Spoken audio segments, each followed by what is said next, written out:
Fox News had to use a disclaimer during Donald Trump's CPAC speech due to his repeated lies regarding the 2020 election. Watch.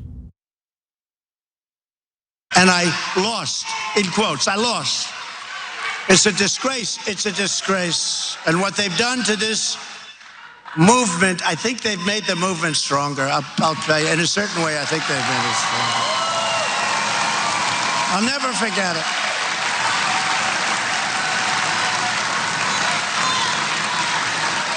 On election night, we did so much better than they ever thought in their wildest imagination that they just said, the hell with it, let it go.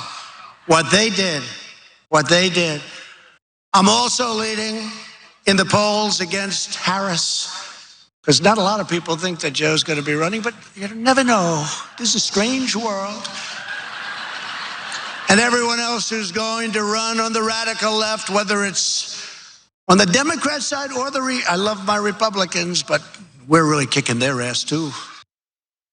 All right, so for our podcast audience, if you're only listening to the audio version of this show, all you need to know is while Trump was spewing his normal, usual lies about the election, Fox News put up a lower third or chyron indicating that the voting system companies deny Trump's allegations about voter fraud and all of that, right? So the reason why Fox had to do that is because they're being sued by those very companies. And I want to just quickly give you the details on those lawsuits. Fox News currently faces a $1.6 billion defamation suit from Dominion Voting Systems for their role in promoting baseless election fraud claims. Another voting systems company, Smartmatic, also filed a $2.7 billion defamation suit against Fox News earlier this year.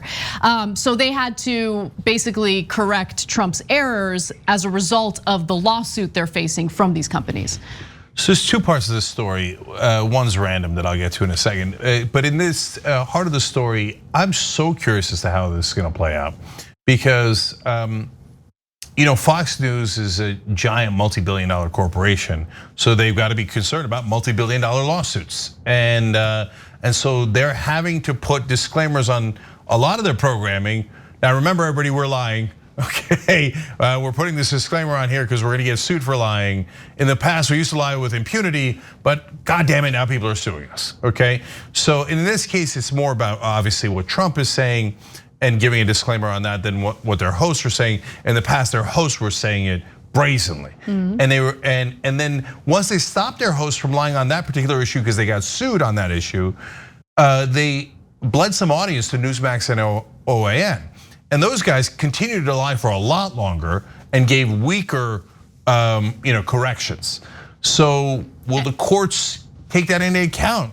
Will Newsmax and OAN be guilty, but Fox News won't be? I don't know. Did they thread the needle? Or are the courts going to say, no, it's okay, all of you can lie all you want? It's definitely a possibility that they'll say that, right? So it's really, that'll be very interesting in terms of how it applies, these standards apply to the press, et cetera. Yes, right? Yes. No, I love that you brought up the other more, believe it or not, even more unhinged conservative outlets like OAN and Newsmax, because you're right in that while Fox News was terrible, their commentators were certainly perpetuating the big lie, right? And you have like Fox News, like, just like flirting with it. OAN, on the other hand, was even more brazen in just repeating or regurgitating the Trump campaign's lies about the 2020 election, allegedly being stolen from Trump, even though they failed to provide a single shred of evidence. Now, OAN also got sued, and so they had to change their behavior immediately. But when they had some of the insane people like Mike Lindell on, who of course is gonna say all sorts of unhinged things about the election being stolen from Trump, they would panic. And this was my favorite moment of OAN, kind of trying to squash those lies because they didn't want to face the legal consequences of allowing it to air on their channel. So let's watch that wonderful moment. They did this because I'm revealing all the evidence on Friday of all the election fraud with these machines. So I'm sorry if you think it's not Mike, it's real.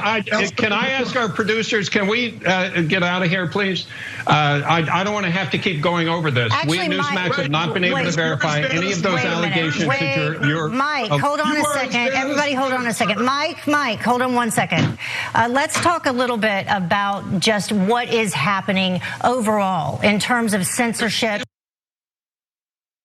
By the way, that was after he tried to correct the record several times, but Lindell kept going, and he's like, "I'm not getting sued. I'm out of here." He's just walked off the air. It's so good. Walked off the set.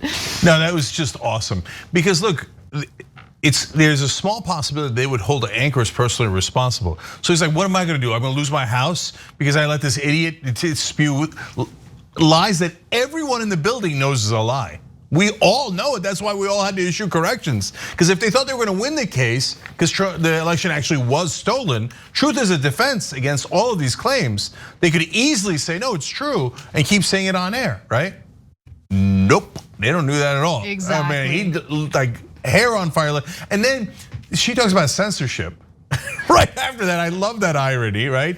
That dude had to come back on air the next day and apologize to Mike Lindell. Oh, it was so good. Okay. Oh, you guys love to roll around in the dirt with the pigs and then you don't know what to do. Oh, can you imagine? I would quit. Yeah. I would quit. I'd be no, I'm not apologizing, sorry. Yeah, embarrassing apologies seem to be going around. Anyways, now, look, you give a sense of how crazy these outlets are. There's a guy on Newsmax today, Rob Schmidt, who said that vaccines are against nature and that that viruses are supposed to wipe out a certain amount of people. Yay. I mean, they just say this stuff, right? So, okay, you get it, right? But I want to come back to the random point a little bit. Trump in that part of we were showing it for the Chiron, right? The graphic that they had up. But as he was speaking there, if you notice at the end, he hit the Republicans too. He said, no, we love them, but you know what? They're not so good either. But remember, he's the leader of the Republican Party. Isn't that interesting? And so, meanwhile, Democrats are so scared to criticize a fellow Democrat. Oh no, my colleagues, right? Meanwhile, here's the head of the Republican Party kicking the living crap out of other Republicans. Oh wow, it turns out you can do that and be the leader of the party, let alone respectable, et cetera, et cetera. This idea that you can never criticize another Democrat is mainstream media propaganda and Democratic leadership propaganda.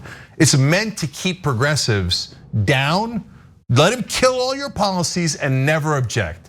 Because if you do that, it won't work politically. Well, you just saw it with your own eyes. That's not true. Trump hit Republicans all the time and it totally worked politically. So understand the lie that the media puts out there. Thanks for watching The Young Turks, really appreciate it. Another way to show support is through YouTube memberships. You'll get to interact with us more. There's live chat emojis, badges. You've got emojis of me, Anna, John, JR. So those are super fun. But you also get playback of our exclusive member-only shows and specials right after they air. So all of that, all you gotta do is click that join button right underneath the video. Thank you.